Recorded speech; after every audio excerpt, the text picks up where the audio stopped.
Good morning, everybody. Hope everybody's enjoying their weekend thus far.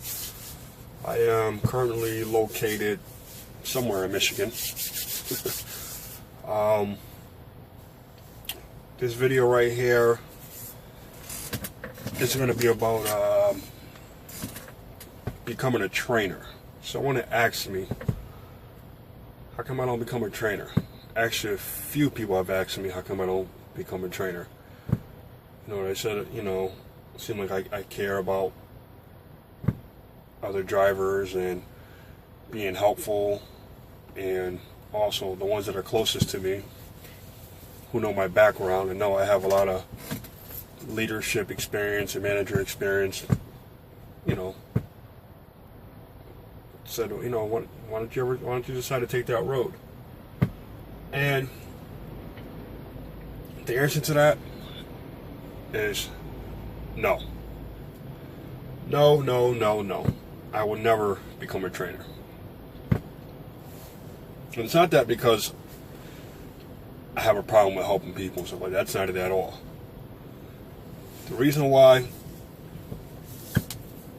I won't become a trainer is a little bit more personal for me. It's number one, I ran teams for about a year.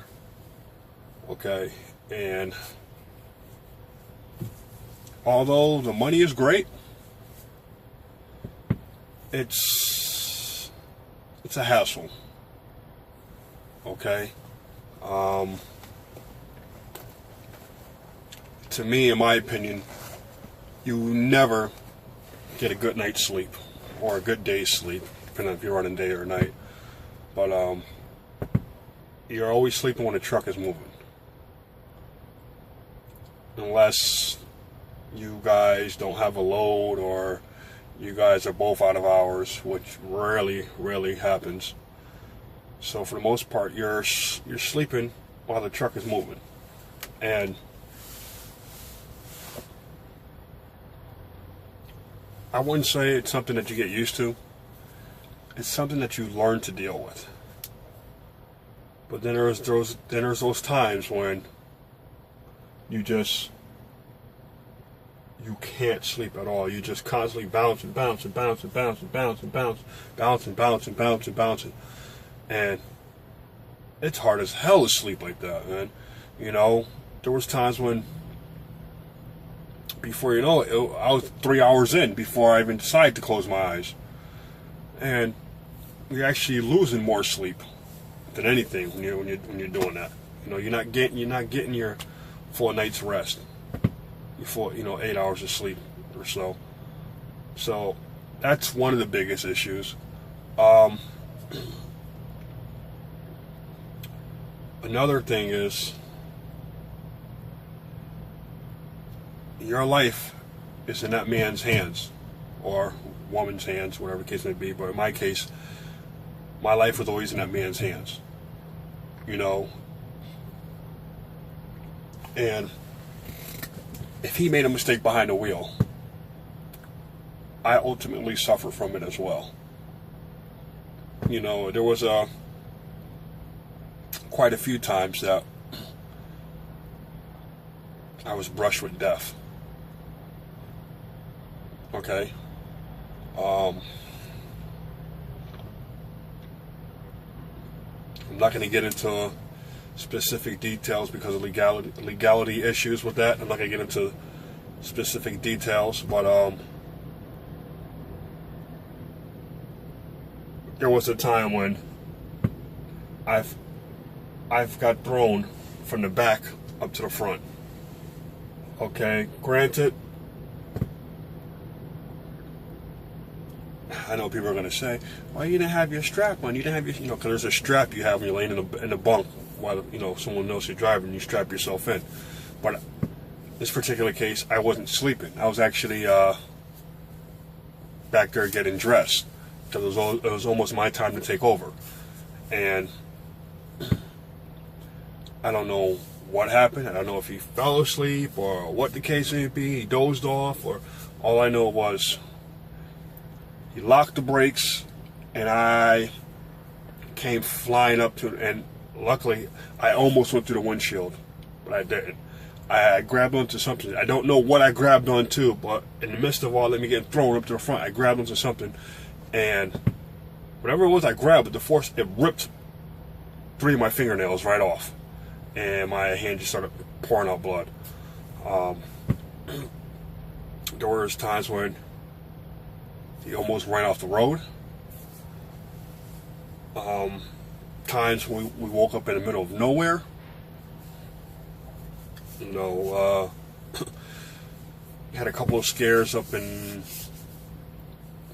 California mountains, upstate Washington State, the Dakotas, and so on and so forth. It was just too many things. Just wasn't worth the risk for me running teams. You know, I mean, the money is good, but my family means more to me, and I feel like I'd be doing a great deal of damage, and I'd also be robbing my family if, God forbid, something was to happen to me because I allowed another driver to take control. So that was the reason why I stopped running teams. Those, you know, some of the reasons. Plus, you know, running teams, it's like being in a jail cell. Okay, you're sharing a small confined space with another grown man. You know, as he farts, you smell it. You fart, he smells it. He burps, you smell it. Vice versa. You know, it's just, it's not good. You're in a small confined space with another grown human being who is not your spouse, by the way. You know, and that bothered me. That bothered me for a while because I'm the type of person where I don't. First of all, I'm a loner. I love to be alone more than anything. I love being by myself. I love to be alone. Okay, that's just me. That's the way I've always been.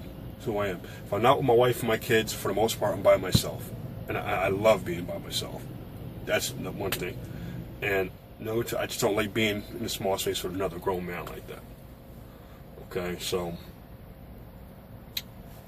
with that being said, that's why I won't become a trainer.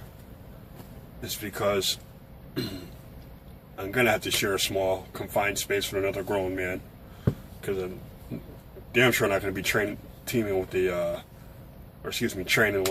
female for a number of reasons. Most importantly, my wife ain't having that. Number 2, I will not put her in that type of situation that to deal with. And number 3 is you can get yourself into a lot of troubles as far as, you know, sexual harassment, and I just don't need a headache or aggravation. And another thing is, at some point, I'm going to have to trust that student driver to be able to drive on his own when I'm sleeping. Now, with all the situations and problems I have with an experienced driver, can you imagine what I'm going to have with the student? I don't need it, don't want it. So those are the reasons why I won't become a trainer. Okay. Yeah, that pretty much sums it up in a nutshell. You know, I mean, I would love to, but it's just, like I said, I still had, with all the issues and all the brushes with death I had when I was teaming, I still haven't overcome that fear yet, and I'm not sure if I ever will. So, as of now, being a trainer is out of the question for me. All right, guys. Peace. God bless.